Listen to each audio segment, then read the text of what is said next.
Well, for many Americans struggling with addiction, the holidays can be especially challenging. Known among those in recovery as the Bermuda Triangle, the combination of Thanksgiving, Christmas, New Year's presents a challenge every year as things like family dynamics, abundant alcohol, and stressful schedules. To the public and local zoning boards, this structure operated as a certified sober home, a designated sanctuary designed to help recovering substance abuse patients transition back into everyday society. But if you strip away the paint, the interior did not function as a center for rehabilitation. In a multi-billion-dollar medical billing complex, this structure was a processing plant, and the human beings sleeping inside were treated strictly as liquid assets. By the time federal agents converged on this location, the man organizing the layout had built an empire entirely out of human dependency. His name was Kenneth Chapman. To his staff and the families paying for his services, he was an executive director. To the FBI and the Department of Justice, he was the architect of a highly organized, deadly enterprise known across the federal justice system as the Florida Shuffle. Today, we trace the paper trail, open the unredacted court filings, and follow the exact mechanics of an industry designed to keep people sick on purpose.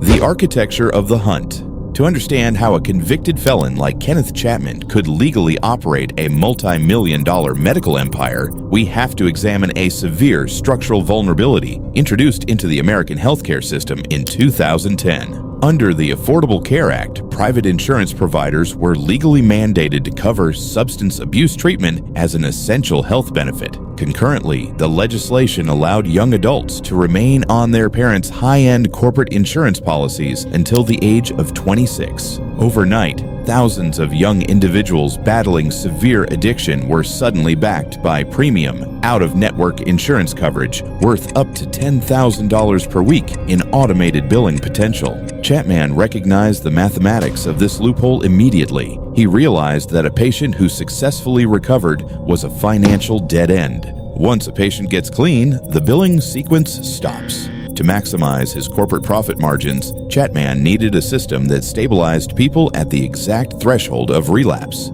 He didn't build a treatment model, he engineered a procurement network. He deployed independent patient brokers across internet forums and social media support groups looking for desperate families in crisis. When Chapman's brokers located a target with a high-value insurance policy, they offered them a free flight to Florida and free housing in a luxury sober home. The families believed they were receiving a miracle lifeline. In reality, their children were being bartered. The moment the patient stepped off the plane, Chapman paid the broker an illegal cash kickback of up to $5,000 per head, disguised on his corporate ledgers as marketing consulting fees.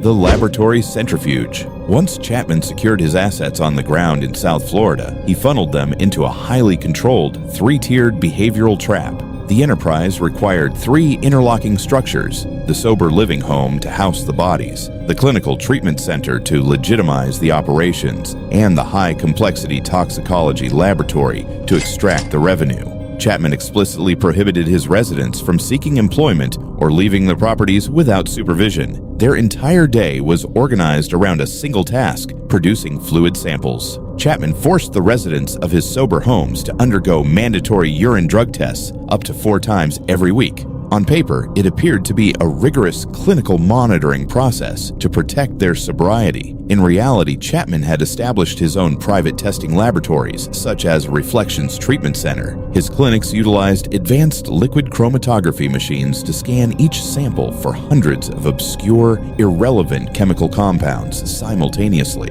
For every single test processed, Chapman's network billed private insurance providers like Blue Cross Blue Shield between $2,000 and $5,000. A single sober home housing just 12 people allowed Chapman to generate over $200,000 a month in pure toxicological billing. The patients were no longer human beings. They were biological filters used to print corporate cash. But the true narrative horror of Chapman's blueprint was his mechanical manipulation of relapse.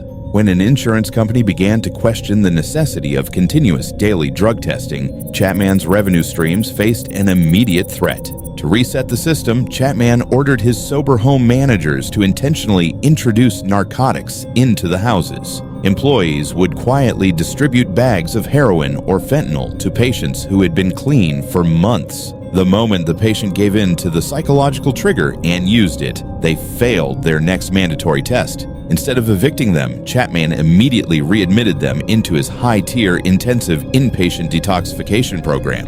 This reset the insurance metrics back to the maximum daily rate, allowing Chapman to restart the entire sequence from day one. He had built a perpetual motion machine fueled entirely by engineered addiction.